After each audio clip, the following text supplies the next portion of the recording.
Good morning. Good morning. Good evening. Good morning. Good evening. Good afternoon. I don't know where you are. I am in Georgetown, Malaysia, and having my morning coffee here at, let's see what it's called, the Mugshot. The Mugshot, Georgetown. Georgetown, Malaysia, on the island of Penang. Penang. I don't know why, but whenever I say Penang, I feel like I have to say Penang, even though that's probably racist. Oh shit, I just spilt my coffee. The thing about being a vlogger and content creator when you're backpacking is you have to travel with all of this electronics gear, like this expensive ass laptop. I have a 14-inch MacBook, and I really miss the 11-inch MacBook Air because it was so much smaller and so much lighter, but for some reason, people didn't buy it. Or Apple decided, no, nobody wants a small and powerful laptop. They want a huge laptop that weighs a lot. And we'll call it an Air just to fool everybody. It definitely isn't light. I'm just hanging out, man. Talking about travel. Look at my shirt. This shirt has been, I haven't worn this shirt in months. And it's been in my backpack, and now it's wrinkled. It's wrinkled. How are you all doing? Yeah, take a look. Here I am. I'm downtown, old town Georgetown. This man is coming to say hi to me. Hello, sir. Good morning. Are you sleeping over here? Yeah, I'm almost person there. You're homeless. Man, Angry there. you're hungry.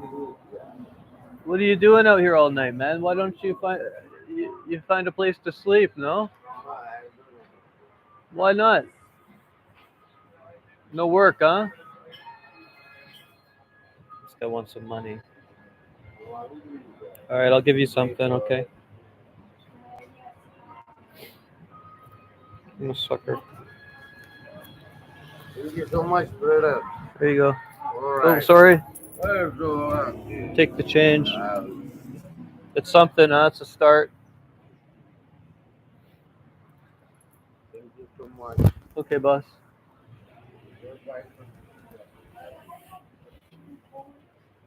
You know, a lot of homeless people, they have it's kind of rude to ask like why are you homeless, right? But I'm actually curious, and sometimes when you ask somebody like why are you in this situation, they'll give you some good stories. Well, you know, my wife left me, took the kids. I started smoking meth. Who knows? You could be a war veteran for all I know. A lot of these homeless guys have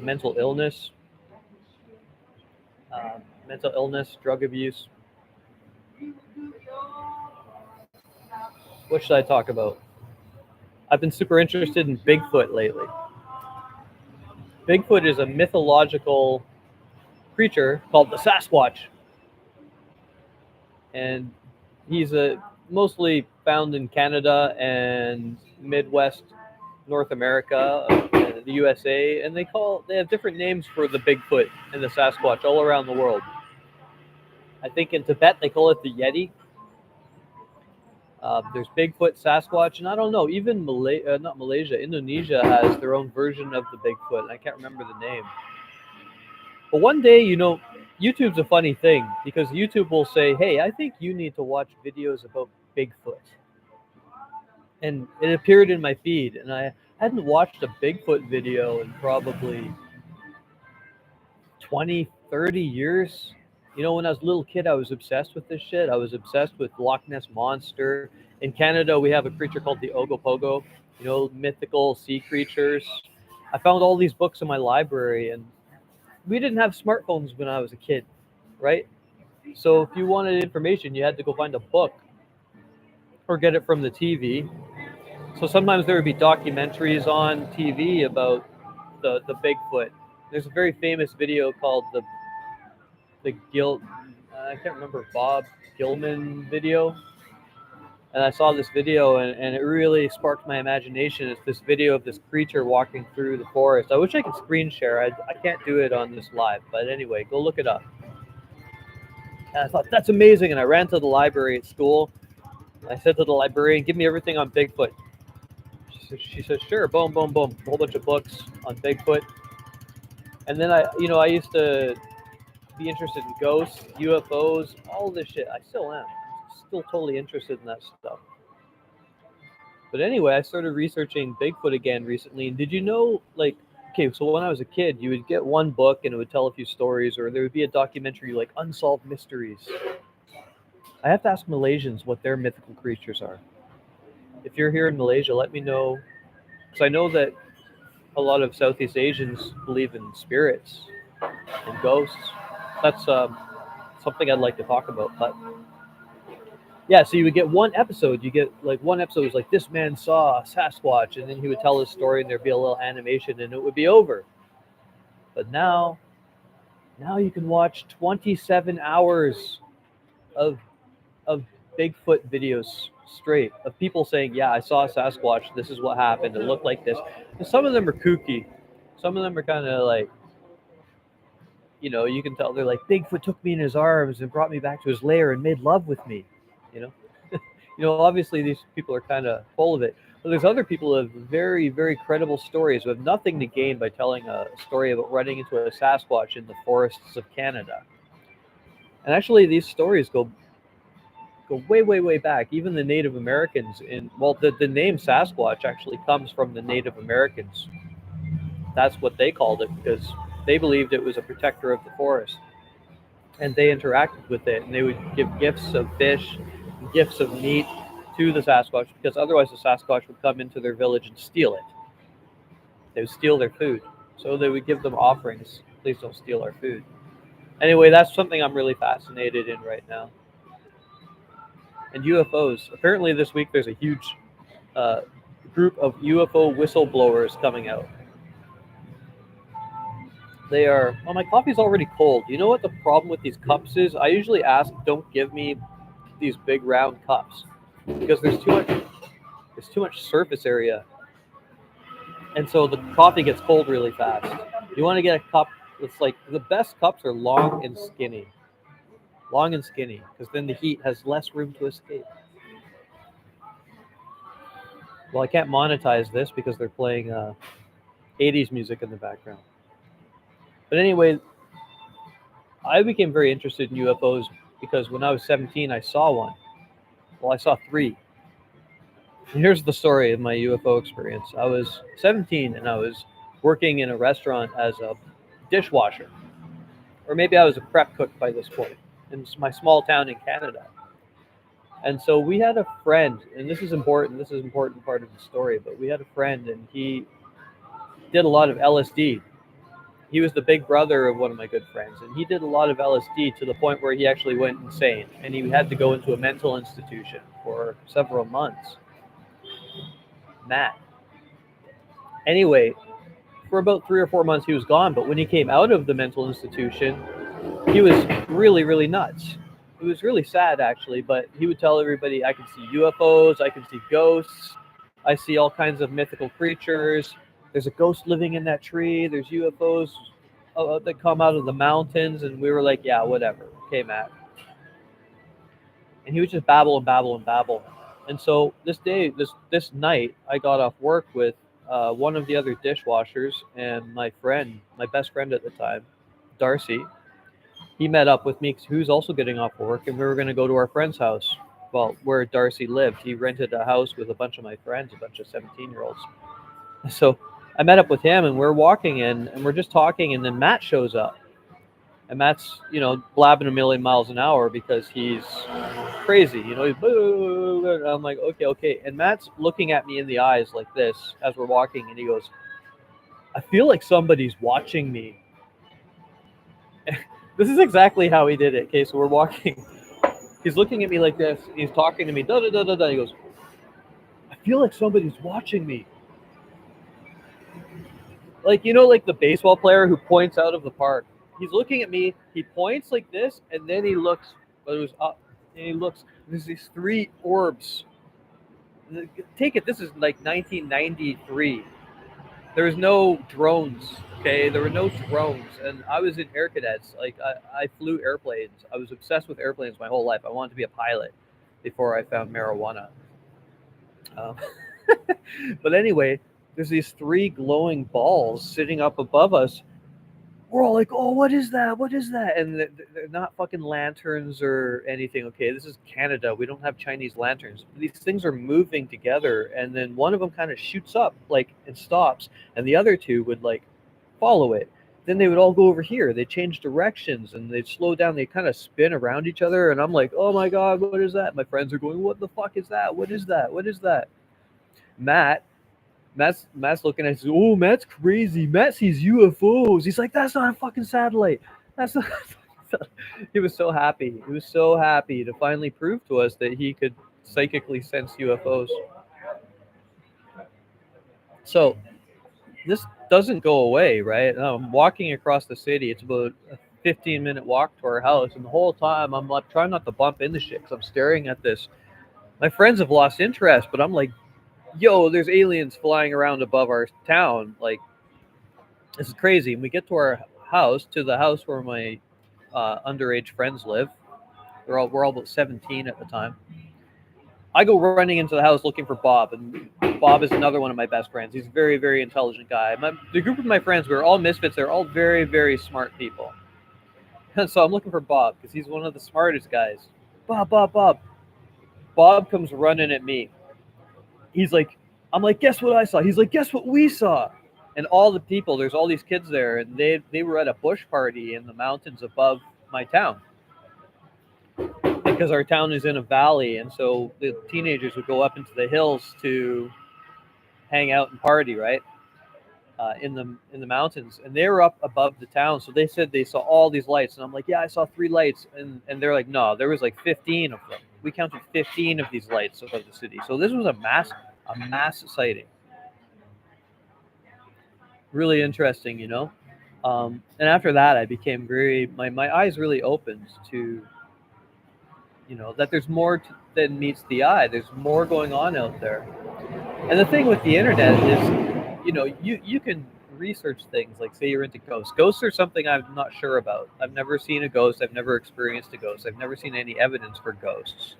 But UFOs, hell yeah. Seen it, been there, done that. I started asking everyone in my family, and it turns out like pretty much everybody in my family has a UFO experience, at least one. But with the internet now, you can just research anything. You can go down any rabbit hole, and you got to watch your biases, right? Because you could be like, "Fairies are real. I saw 20 YouTube videos about fairies," right? But no, Bigfoot is real. Bigfoot is 100% real, and it's not just a creature that lives in the northern woods of Canada. It's a global phenomenon. And why can't we see them? They're very good at hiding. Okay, these things are mythical creatures. They're mythical creatures. Whether they're aliens or, I don't know, wizards or whatever, they have crazy technology. I don't know, but they're able to remain undetected because they have abilities. This is because I watched about 100 witness videos of people who've experienced them. Why can't we get pictures of them? Okay, this is going to sound kooky, okay, but I figured it out. I figured it out because they're psychic. They're these hairy humans. They're not monsters. They're not monkeys. They're the great, big, huge, hairy humans that have psychic abilities. So they can literally read your mind the same way aliens can. Unfortunately, aliens can read minds and stuff. According to all the interviews I've read and books I've read on, I've never been probed myself, but this is just my deductive logic. It's my nerdy hobby, okay? I study this stuff. Yeah, so this week there's 3 whistleblowers coming out, apparently, and they are part of some UFO crash retrieval program. They were. I don't. I just saw clips of it, but there's a big buzz in the UFO community, and these guys say they have evidence. This guy claims to have a video video of when he was a helicopter pilot retrieving a crashed egg. So we'll see if this is finally the evidence. I doubt it, but wouldn't that be interesting, right? To finally say, hey, look, this is actually real. These beings are here, and they've been here for a long time. Man, I would love that. It would just vindicate my arguments I've had with people for years and years and years. I think to believe that we are the pinnacle of evolution in the universe. Come on, man, human beings. I look at it this way: do the fish in the ocean know that we exist? Maybe they see the bottoms of boats going by, like stars in the sky, and they think, oh, there's a reef, there's a whale. I don't know what that is. We're essentially like fish. We're like dumb little minnows floating around under the ocean with nuclear weapons. And the aliens are like, imagine being a human being looking into a fish pond, and the fish can't look out of the water. Maybe sometimes they see one go swimming. We go down with our scuba suit and we swim by, and they're like, what was that? They can't even understand it. But yet we're watching them, we're studying them, we're making documentaries. We're taking them and putting them in fish tanks. One of the big arguments for UFOs is, well, space is too vast. How would they be able to travel such vast distances? Like, come on, man. Look at what we have. We have laser guns now. We have quantum computing. We have AI. If you went back 100 years and said, you're going to have a device that you can hold in your hand that can record 200 years ago. They didn't even have cameras yet. You can hold this up, videotape anything you want, and then ask your AI to describe the scene and everything in it, and then post it on the internet so that the whole world can instantly gain access to that information. And you will be able to get any information you want in the internet. And yeah, people would think you're crazy. Yeah, you're crazy, man. You're fucking crazy. When UFO disclosure comes, and they say, oh, by the way, we're not alone in the universe. There's actually many, many species zipping around up in the sky. You just have to look. You'll see them. Most people don't look. Nobody looks up. I've always looked up my whole life after that moment. I look down, I look in, I look out. When people say things to me like, you hear about the earth being flat. The whole internet loves to make fun of the flat earthers. I never make fun of flat earthers. I'm like, oh, that's an interesting idea. I wonder why you believe that. Show me what you've got. I'm not a flat earther, but I don't dismiss people if they say they've seen a ghost or a fairy, or they had some kind of spiritual moment. I'll ask them, tell me about it. I'm skeptical, but I want to know. I'm not just like, you're an idiot, you don't know what you're talking about. I make money online, and just only a few years ago, I remember when people would ask me what I do. And this one guy, I remember, asked me, what do I do? And I said, well, I make money online. He says, oh, you're a scammer, right? Just before the pandemic, even, many people thought that if you made money online, it meant you were a scammer. You're like a Nigerian prince saying, send me money to my bank account. Humans are incredibly stupid. Most humans are just not very bright. You think in the vast, vast universe, we would be the only intelligent creatures. I guarantee you there are beings up there, and there's probably races that are very, very advanced, and some that are still going around in rocket ships. There's probably some dude in a tin can that figured out quantum propulsion, and he's out there in the universe, and he ran out of food because he didn't figure out how to make food in his spaceship. Star Trek, I think that it's a lot like Star Trek, Gene Roddenberry's version of Star Trek, not the weird woke Star Trek they have now, but the original awesome Star Trek. That there's a federation of planets, and they're all zipping around doing their thing, and they're not allowed to interfere with us. That's the rule. They're just allowed to watch us. I'm sure sometimes they try to intervene, like when we're going to blow ourselves up. I think they intervene with our nuclear facilities. There's a lot of evidence for that. Well, I find it inspiring to think that there are creatures and beings out there that are more advanced than us or more in touch with the spiritual nature of this reality, right? We only have what, five senses. We can hear things, see things, smell things, taste things, and touch things. What if there are other senses that we can't access because we only use 1% of our brain? Of course there are. Of course there are. The problem with science, and science is the new religion. Religion has gone, down, science has come up. The problem with science is based on doubt. So in order to be a good scientist, you have to doubt everything, right? I say, hey, this coffee has a drug called caffeine that makes me feel really happy and excited. If you told that to someone who had never had that before, they'd be skeptical. Let me try it. As a scientist, I'm skeptical. Let me try it. They would drink it. They would feel a boost. Oh, it's true. I'm gonna look at this under a microscope and figure out what it is. And that's how science works. It's based on doubt. Religion is based on trust, right? So the priest comes and said, if you pray every single day and you're a pious person, you get to go to heaven or Valhalla or Nirvana, whatever. And you believe them. Thank you. I believe you. Trust, belief. That's why religion and science, they clash, right? Because there are things out there that science cannot explain yet. And so, of course, because the modern world is trained on science, where's the evidence?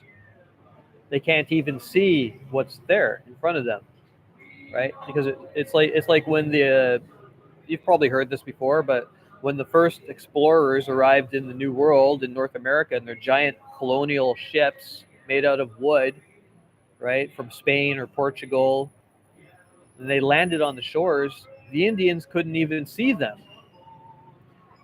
The only ones who could see them were the shamans who had done lots of ayahuasca or mushrooms, and they were in touch with the spirit world. They said, "Look, the gods have arrived," right? But the people went to the ocean and they looked and they couldn't see the boats.